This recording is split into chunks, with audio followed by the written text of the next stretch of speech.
Now, it's been in the British Museum for almost 150 years after it was taken by British explorers from Rapa Nui, or what is known as Easter Island, and gifted to Queen Victoria. But now a delegation of indigenous islanders is in London to formally ask for its return, arguing that it's a key part of their ancestral history. Victoria Cook has the story. There are nearly 1,000 of these sculptures across Rapa Nui, known as Easter Island, each one made to embody the spirit of an ancestor. Throughout history, many have been taken to countries all over the world, including this one.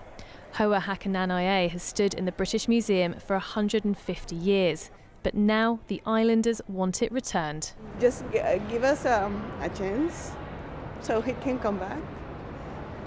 You have keeping him for 150 years. Just give us some months and we can have it there. A delegation from Rapa Nui came to persuade the museum why it's so important. It's really, for us, it's a part of our family.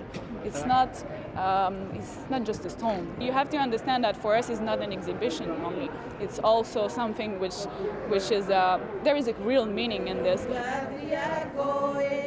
The British Museum declined an interview today, but they've told us that they found the meeting incredibly useful to help them understand the cultural significance of this sculpture to the people of Rapa Nui. Now, this afternoon, the museum has sent a statement out to journalists, and in that it doesn't say that he's going to be returned to the island, but interestingly, it doesn't rule out the idea either. But will it ever really be returned? The British Museum's always refused requests like this from other countries. Greece has repeatedly asked for the Elgin marbles. There are calls for the Rosetta Stone to return to Egypt, but the answer is always no. Some say there's a good reason.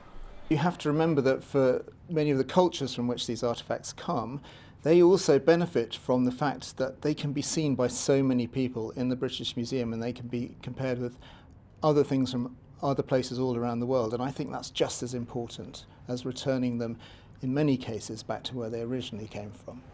The British Museum does seem willing to discuss the future of this statue, though. It's always been known as stolen friend, but perhaps one day it'll travel the 8,000 miles back across the world to its home. Victoria Cook, BBC London News.